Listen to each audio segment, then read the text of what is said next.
They named Truely Brown the luckiest of the sister wives' children, but the reality is she didn't strike gold. She received the devastation. If there was ever a cautionary tale about confusing survival with luck, it's the life of Truely Brown in the wreckage of a TV polygamist ideal. There is always a narrative among the fans that she struck gold, as if getting out of the worst of the controlling madness of Kody Brown is a win. The point made is that, Truely, being born after Robin and raised by a mother already halfway gone from her basic programming as a fundamentalist, escaped the intense brainwashing that devastated her older siblings.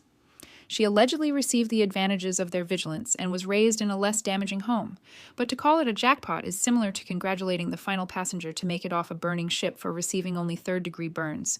Truely didn't receive freedom. She received everyone else's emotional trash upon waking up. Unlike her older brothers and sisters, Truely never had to grieve the version of Dad they had once idealized. She came along after Kody's transformation from charming cult salesman to narcissistic fanatic. So, she got to avoid the nostalgia, but that hardly qualifies as a blessing.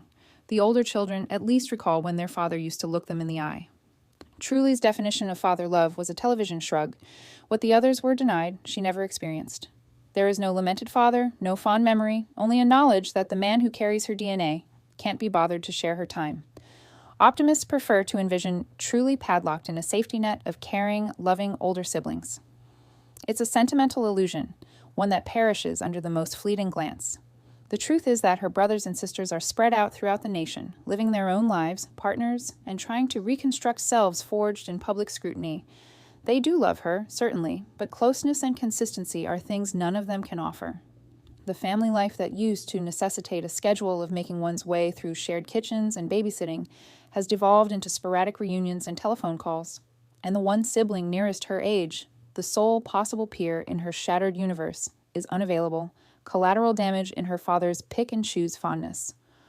Truely's father's door was always available to strangers, never to her. It's one thing to be fatherless. It's another to raise up being aware that he just prefers other people's kids. The tale of Truely's prosperity hinges on the shoulders of one man, David Woolley, Christine Brown's post-polygamy husband and de facto standard-bearer of normal. They swoon over their gorgeous relationship, his placid energy, the antidote to Kody's phony anger. To them, he is the redemption the sister wives drama so desperately needed, the good guy to restore in place of the mad prophet. But even that narrative is uncomfortable. Truely didn't get to pick this redemption arc. Her mother, newly free and ready to redefine her own romantic past, hastily married into one that the audience was nudged to cheer as healing. Healing, though, is a solo endeavor. It takes time, a luxury Christine's narrative could not afford. Truely was still trying to get her head around her parents' breakup when cameras were already whirring on wedding scenes. She was given a new dad before she had time to mourn the last one, no matter how terrible he was. The viewers were given closure.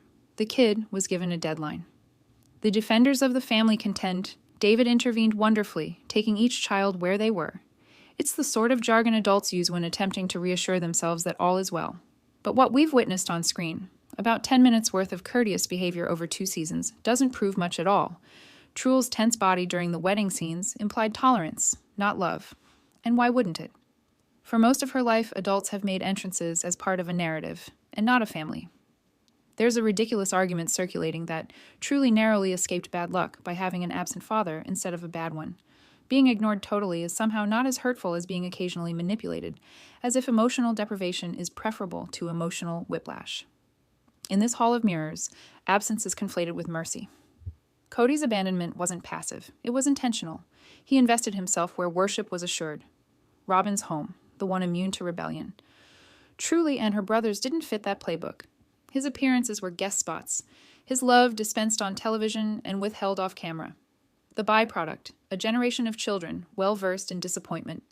It's significant that when Kody was discussing his own children one day with his brother, he said, "I have to deal with her kids, like parenting is a job requirement. Picture your father discussing you in such a way." Isabel did, and it devastated her. Truely likely didn't even have the privilege of heartbreak. She had already learned, from years of practicing, that not caring is the family language. Truely's whole life has been on television. The cameras that filmed her mother's cooking segments caught her medical crisis, a near-fatal episode of neglect, waved away by her father as a nuisance. Every milestone, every fight, every cry was for public consumption. Even the announcement of her parents' divorce became an episode. Christine's supporters argue she defended Truely by having the real talk off camera. But what came next, a staged check-in conversation, neatly packaged for airing, showed how privacy was still up for sale when ratings were at stake. The ethical line between reality and exploitation was already blurred long before Truely was born. She was filmed in the womb. She never had the choice of opting out. What others might describe as courage in relating this family's experience is for her a lifetime of exposure therapy. Even her awkwardness is content. Since the show has rendered Truely a public figure by default, her every movement is dissected for indicators of trauma, autism, defiance, or determination. Spectators, in their unlimited armchair expertise, diagnose her through cuts and body language. Some insist she's neurodiverse because she learned to ride a bike late. Others label her defiant, independent, or coolly self-assured. In truth, she's a child who grew up on a soundstage and learned early that detachment is safer than visibility. But nuance doesn't sell ad time. Guessing does. The hypocrisy is that the very same audience wringing their hands about her privacy is consuming every shot of her adolescence. They censor the exploitation and hungrily tune in for the next installment. It's trendy with fans to give Christine credit for ending the cycle. In fact, she was more advanced on the path to freedom than her sister wives, less bound by dogma, better attuned to the sexism inherent in their so-called religion. But even freedom, televised, turns into performance. Christine's journey toward self was edited into a feel-good trajectory of freedom that conveniently glossed over the quieter reality. Freedom from a system doesn't necessarily reverse the harm of having lived within it. Truely's childhood, while less fundamentalist, was no less broken. The distinction between her childhood and those of her siblings is cosmetic. Less sermons, more therapy buzz. The infrastructure of neglect was still in place. Kody's selective parenting ensured she was raised with a keen awareness of exactly where she fell in his pecking order of love. No feminist rebranding could heal that. The Browns' empire is built on contradiction, pain as entertainment, dysfunction as relatability. The adults gripe about their trauma on television while their children experience its consequences in real life. Truely's jackpot is that she's old enough to get the hypocrisy but too young to avoid it. She knows her father's love is conditional. Her mother's independence is commodified, and her privacy is a narrative convenience. She is the proof that harm reduction differs from healing. It's just more tolerable damage. In a sense, she is the endgame of the sister wives test. A child born to fame, raised in chaos, and compelled to do strength for an audience that pities and devours her. The defenders of the show say the family has endured as if it were an achievement. But endurance without healing is only stagnation in motion. So no, Truely Brown didn't win the jackpot. She inherited a legacy of televised dysfunction, masquerading as progressive evolution. She was deprived of the fantasy her siblings once had, that her father would change, that her family would heal, that love was equal. What she received instead was clarity, which is much less comforting, but much more honest. She is in a lot of ways the most fortunate of the unfortunate. She'll grow up with precise knowledge of who her parents are rather than who they were pretending to be. That's not a jackpot, though. That's the booby prize for enduring the longest-running social experiment on American reality television. The failure of a patriarch who confused control with love, and the kids who now have to get on with the consequences. If narcissism were an Olympic event, Kody Brown would have a gold in self-deception and a lifetime endorsement from denial. The guy started Sister Wives as the arrogant poster child for plural harmony. 4 wives, 13 kids, and a perm that could interfere with radio waves. Now, 20 years later, he's the caution mascot for what occurs when self-admiration displaces faith and love is exchanged for airtime. Kody's silliest self-legend has to do with his assertion that he needs to keep Robin safely kept, a term so grandiose it has a religious footnote all its own, safely kept from bears, financial self-sufficiency, the wrath of the public. Robin's mansion in a low-crime suburban area is not the wilderness of persecution he makes it out to be. But in Kody's narrative, Robin is the broken saint, the China victim who needs to be saved from the fallout of his own ineptitude. Safe-kept is Kody's speak for being lavishly maintained. It's the polite term of a man who reallocates family funds in the name of chivalry. When the McMansion started deteriorating under mold, water damage, and the burden of his neglect, he didn't repair it. He repackaged the deterioration as devotion. The other wives were supposed to know. For goodness sake, Robin's happiness was obviously a call from God. Meanwhile, the homes of the original wives deteriorated in exact correlation with their place within Kody's pecking order. He wasn't defending Robin. He was defending his preferred narrative. Safely guarded was shorthand for the only one remaining who would rub my ego the right way. It's beautiful, really. The man who devoted 20 years to proclaiming the spiritual merit of plural marriage now exists as a monogamist with a public relations issue. The champion of the principle inadvertently demonstrated that his religion was never about God. It was about access, control, and the indulgence of being adored by many women on national television. When that supply chain broke, his theology did as well. Robin, the self-styled peacemaker, emerged as the last and sole wife, not due to fate, but because the rest of them got away. She did not conquer the man. She merely lasted longer than the competition. Longevity is not victory when the prize is Kody. Her best performance, though, has been playing the perpetual victim. She weeps as naturally as other people breathe. Each camera pan discovers her tear-stained eyes, lamenting the family collapse she personally arranged. Her tears have become the series' soundtrack. Delicate, unsteady violins accompanying the tragedy of being misinterpreted amidst evidence of her manipulation. She affirms, she never desired this. The collapse, the resentment, the hierarchy. But each time a wife departed, Robin's space increased.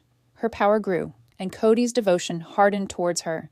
Her vulnerability is calculated, the artistic performance of weakness as a weapon. She doesn't have to yell. She has Kody to yell for her. The end is a woman who has mastered the art of passive domination.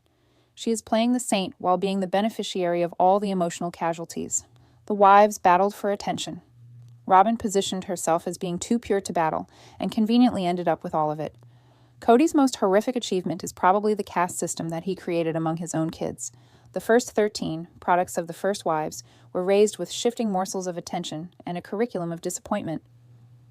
Robin's children, on the other hand, were not only loved, they were adopted, promoted, and flaunted as evidence of Kody's faithfulness. It is easy to be a good dad when you are only raising the kids who idolize you.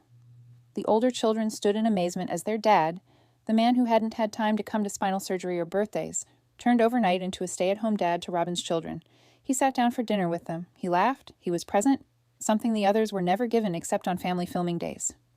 The message was clear. Affection is given and taken, and loyalty repaid with visibility. The ruthlessness is nearly so beautiful in its balance. The kids who used to stand up for him now openly grieve the father he became, or at least the father that he always was. The daughters especially suffer the worst of his neglect. Kody had confessed quite early on that he didn't have the first idea how to relate to girls, and yet he related quite well to Robin's daughters, those strategically placed appendages of his ego. Their adoration nourished his narcissism. Their intimacy nourished his narrative. All failed patriarchs require a platform. And Kody's fall has been meticulously chronicled. Where he once paraded down cul-de-sacs proclaiming his wives his team, he now pouts in confessionals, reading his grievances as scripture. He accuses disloyalty, disrespect, and jealousy, phrases which equate to, they stopped revering me. Even as his family unraveled, he held on to his fantasies of dominance. When one of his wives finally broke free, he reacted not with sadness, but indignation. How could his property rebel? His preoccupation with hierarchy is so profound that he defines love in terms of obedience and value in terms of compliance. Robin gets this completely. She's constructed her entire selfhood around pleasing his brittle masculinity. Kody's masculinity is performative at best, pathological at worst. He reduces manhood to dominance, leadership to volume. His tantrums are not outbursts, but rituals. Prove to himself that he still holds sway over something, even if it's merely the attention of the camera. To Kody, the pandemic wasn't a crisis. It was a power grab. The restrictions became his moral cudgel, a means to enforce isolation and control in the name of safety. The compliant wives were dutiful. The questioning ones were selfish. Not surprisingly, Robin's household obeyed every edict to the letter, the only home that appeared to reap rewards from the new rules of engagement. The ridiculousness of his family procedures, the quarantines, the testing requirements, the travel restrictions wasn't about health, it was about hierarchy. COVID provided Kody with a new theology, submission by fear. And when the other wives pushed back, he declared them faithless. The irony of a man who spent years defying societal norms, suddenly demanding absolute obedience in the name of safety, would be hilarious if it weren't so psychologically grotesque. The post-pandemic epiphany that the chateau, Kody, and Robin's McMansion needed professional remediation for mold, leaks, and disrepair was poetic justice masquerading as real estate drama. As his other wives worked to hold on to their modest homes, Kody's alleged palace of peace crumbled from the inside out. The metaphor writes itself, a rotting monument to a love based on denial. Audiences enjoyed the irony, some going so far as to declare it karmic, the black mold of narcissism finally making an appearance. Cruel, perhaps. But then again, few symbols better represent the Brown family drama than a man obsessed with looks whose house literally disintegrates behind the drywall. If Kody is delusion, Robin is performance art. She's the show's emotional puppet master, playing sympathy like a fine instrument. When her stepchildren sob about lost relationships, she nods, wipes away a tear, and laments that it wasn't meant to be that way. It's not her fault. It's the mean world, the green-eyed wives, the children who don't see her. What she refers to as misunderstanding is really recognition. Everyone understands her now. The woman who entered into a plural marriage only to destroy it, who was peacemaker as she ensured no peace could be had without her intervention. Her whole image rests on victimhood. Her authority relies on frailty. Without the narrative of persecution, she's merely another woman living well on the toil of another.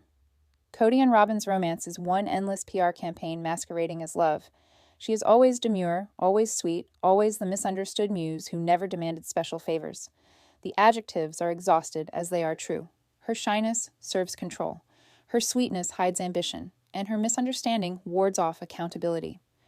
Kody refers to her as his faithful wife, the sole person who remained by his side. In reality, she's the sole person who never questioned him, the sole person who realized submission was the fastest path to dominance. Each teardrop is a tactic, each tremble in her voice a bargain. The two are a masterclass in enablement of each other. His ego nurseries her vulnerability. Her vulnerability nurtures his fantasy. For years, Kody has employed the show as his own confessional booth for his complaints, a podium upon which he can recite his victimhood while his ex-wives soak up the blame. But when recently a young podcaster ventured that he may be mentally slow, the public saw his ego explode in real time. For a man who gauges his value in adoration, public ridicule is the supreme blasphemy. You can almost hear the wheels turning in his head as he struggles to rewrite the story. The insult is evidence of jealousy. The humiliation is evidence of persecution. It's the same play, just with different scenery. At its core, Kody's worldview is theological narcissism. God only serves to justify his authority. Women serve to reflect his greatness. His homilies on loyalty, obedience, and family solidarity are more crisis branding than spiritual instruction.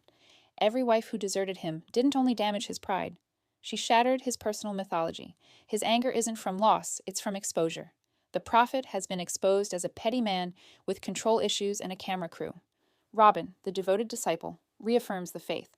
She contextualizes his failures as trials, his tantrums as temptations, his favoritism as love manifested in a different way. It is not delusion. It's love turned into a weapon. She knows that the Church of Kody will perish without a flock, and she will be its lone remaining parishioner. The newest seasons of Sister Wives are cinematographic poetry. Kody isolated in confessionals filled with vacant seats, once occupied by women who trusted him. The stage is now a mausoleum of devotion, a testament that even the most domineering man is powerless to compel companionship. He addresses the camera sermonizing on betrayal, not realizing that the true betrayal was his, of his children, his wives, and the very values he professed to uphold. His legacy is not one of leadership, but of deterioration. Every woman he left was stronger. Every child he pushed away was freer. The only one who doesn't change is Kody, still memorizing his lines, still thinking he's the hero of a book everyone else lost interest in. The tragedy of Kody Brown is not that he lost his family, it's that he has no idea why. He approaches love as a management role, loyalty as an IOU, and women as subordinates in his emotional business. His kingdom didn't fall due to insurrection. It fell under the weight of his own ego. And yet, even in destruction, he manages to ground himself. Every interview, every expose, every shaking monologue always comes back to his pain. The independence of the wives is presented as betrayal, the distance of the children as disrespect. He is always the misunderstood patriarch, always the victim of other people's failure to connect. In truth, Kody's grand failure was gloriously uncomplicated. He thought that leadership was ownership. He confused obedience with love, hierarchy with harmony, and self-pity for wisdom. Robin, with her shaking voice and constant tissue, is the last mirror holding up his delusion to him. If there is justice in reality TV, it is that the camera ultimately swivels from spectacle to exposure. Kody and Robin sit in their gaudy mansion, surrounded by emptiness, believing they are persecuted prophets and not the authors of their own solitude. The children they neglected are flourishing elsewhere. The wives they rejected are beaming with relief, and the audience that once gasped at their principal now watches for the schadenfreude. Ultimately, the patriarch is not a leader, but a relic, a man holding on to a crown no one else finds possible. The empire of compliance has crumbled, and all that is left is the echo of his own voice in a vacant room. If Sister Wives were Greek tragedy, Meri Brown would be the misunderstood Cassandra, condemned to see the truth, cursed never to be believed, and endlessly blamed for everyone else's dysfunction. In a family that built its public image on sisterhood, she became the designated villain. Too sharp, too vocal, too human for the cult of keeping sweet. Her reward for decades of loyalty was isolation and the world's most televised silent treatment. From the very first seasons, Meri was played as the difficult one, the woman with walls, the one who couldn't share. Translation, she had opinions.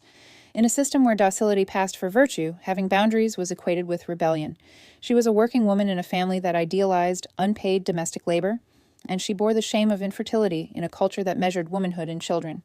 Her bluntness was spiritualized as pathology, Kody's cruelty pathologized. His withholding of affection was referred to as emotional fatigue, hers as bitterness. The audience was instructed to look at her as jealous, controlling, and unable to love, conveniently forgetting the context. A patriarch who kept favorites like a game of chess and a sisterhood organized around vying for morsels of his attention. Yes, Meri might be cutting. She might also be empathetic, intelligent, and above all, reliable. She just kept coming back to weddings, to family gatherings, to confessionals that must have felt like public executions. She held on when any reasonable human being would have bolted, and that was her transgression. In a family founded on denial, the woman who refused to pretend was the scapegoat. The early storyline of the show made Meri's infertility a character flaw. She was not given grief that she couldn't have more children. She was given emotional instability instead. Every sob became evidence that she was unhappy. Every boundary became bitterness, masquerading as control. The cruelest irony is that this was a woman who sat in her home and watched her husband's other wives become pregnant repeatedly, while her own tragedy got chopped up for entertainment. And yet she mothered other women's children. She took a leave of absence, from work to care for Janelle's babies. She provided childcare when Christine was swamped. She was the backup plan, the unremunerated extra pair of hands, the kind of job that won't make TV because it is quietly unglamorous. The camera only returned after she was angry or cried. The editors never needed her sympathy. They needed her as contrast. In an act that should have made her a saint instead of receiving scorn, Meri consented to a legal divorce from Kody so that he could marry Robin and be the adoptive parent to her children. The act was heroized as sacrificial and then immediately utilized to annihilate her. She not only lost her legal status, she lost her symbolic one. In a matter of months, her emotional exile was sealed. Kody ceased to pretend. Robin was declared the legal wife. The others were relegated to spiritual appendages. Cruel irony. The wife who sacrificed marriage for the sake of family cohesion was labeled disloyal the instant she complained about it. Kody's faithfulness to Robin was evidence of his righteousness. Meri's sadness was evidence of her venom. The man can leave. The woman has to rise above. When the catfishing scandal emerged, it was regarded as cosmic justice, evidence seemingly that the nasty wife deserved everything she got. The story was simple. An isolated, embittered woman seeks attention over the internet and is embarrassed by her own desperation. But the scandal was more symptom than revelation. It was the inevitable culmination of a woman starved for intimacy for years while her husband paraded his new love on television. Her betrayal became the family's conscience. Kody suddenly had a reason for years of emotional abandonment.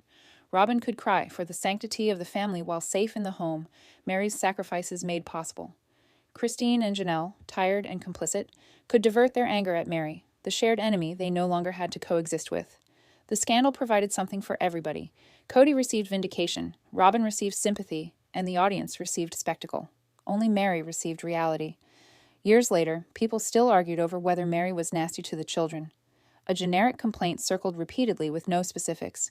In this household, nasty meant drew boundaries, said no, or didn't coddle chaos. She was the only grown-up who sometimes parented like one, making her disapproved of in a home that banked on passive aggression and selective parenting.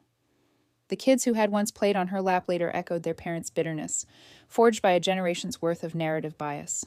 They forget that some of the trauma. Those same kids later reunited with her in private. No cameras, no press releases. Time, as ever, speaks the truth that reality TV removes. It is worth noting that for the early years, Meri was one of the only regular earners. Her earnings provided for a large household where common resources equated to paying other folks' mortgages. When she sought to purchase a bed and breakfast, a viable business venture, not a luxury item, she was ridiculed, obstructed, and humiliated. Same family that emptied her bank account for family purposes suddenly found capitalism when she yearned to be independent. The hypocrisy rang so loudly it almost required subtitles. When she persevered in spite of that, the narrative changed. Now she was selfish for not sharing her private business profits with the family fund. The principle was simple. Generosity flowed one way. Meri could give but not retain. Her work was the family's until it created something worthwhile. Then it was theirs even more so. The only thing separating Meri and her co-wives is that she never presented the audience with a redemption arc. Christine remade herself as the triumphant survivor, Janelle as the stoic pragmatist, Robin as the sobbing saint. Meri would not make herself easy for the camera. She remained complex, defensive, aware, stubborn, hopeful. In a genre that pays dividends in performative healing, she made the cardinal error of being human. Her not publicly bagging her exes has been misread as desperation, as if silence is longing. In reality, it's dignity. Whereas other people monologue about their learning and complaint, Meri remains largely silent. Her self-control is perceived as old-fashioned, indeed radical, in a time when emotional exhibitionism passes for authenticity. She isn't desperate to be loved, she's just no longer willing to fake her pain for applause. Every household with a narcissist requires a scapegoat. In the Brown Empire, Meri served that purpose well. Kody's tantrums seemed warranted alongside her evident frustration. The other wives' lack of action seemed saintly alongside her boldness. The story needed her to remain stubborn so everyone else could seem centered. Even after her departure, the myth lingered. Kody as misunderstood, Christine as free, Robin as broken, and Meri as the ghost still lingering on the outskirts. The show simply could not run without her tension. It needed someone to roll her eyes, to push against the ridiculousness, to play the seething discontent that kept the audience tuned in. When she no longer played that part, the series lost its backbone. Anarchy without conflict is mere quiet, and quiet doesn't come with renewal contracts. Meri's actual threat to the family structure wasn't her attitude. It was her acuity. She perceived the machinery underlying Kody's self-righteousness well before the rest. She knew that the principle of plural marriage was a smokescreen for male privilege, that obedience was a leash masquerading as love. When she challenged it, she was a negative one. When she obeyed, she was a manipulative one. There was no way to win, only shifting charges of treason. Her experience was made the control group of the experiment. What do you get when you offer your youth, your sweat, your dignity, and your body to a system that will never acknowledge you existed? She is not a saint, but she is the only one who has never changed history to present herself in a better light. What little the public gets to see of Meri these days, her solo business pursuits, her low-key redoing, her determination not to wallow, implies something remarkable. She came through the part she was never supposed to emerge from. She's no longer the bitter spouse or the isolated ex. She's a woman who weathered her own public crucifixion and lived to tweet about it. The public, ever starved for melodrama, denounces her as pathetic for remaining and cold for departing. It's the old double bind that has pursued women throughout time. If you forgive, you're weak. If you distance, you're heartless. But Meri's growth could be the one real change the show ever provided. She didn't rebuild her life on television. She just refused to continue acting agony that wasn't hers exclusively. Kody's egotism is personality. Meri's assertiveness is pathology. Robin's weeping is saintly. Meri's are manipulative. Christine's defiance is empowerment. Meri's boundary is hostility. The moral economy of the show punishes whichever woman indulges the patriarch even when he is not around. Whoever resists him is a villain. Whoever weeps for him is virtuous. There, Meri stood no chance. But beyond it, the tide is turning. Audiences, once so keen to deride her, are coming to notice the larger picture. A woman punished not for being cruel, but for not folding in the prescribed way. The Sister Wives epic, fundamentally, is more about addiction to control, approval, and the fantasy of togetherness.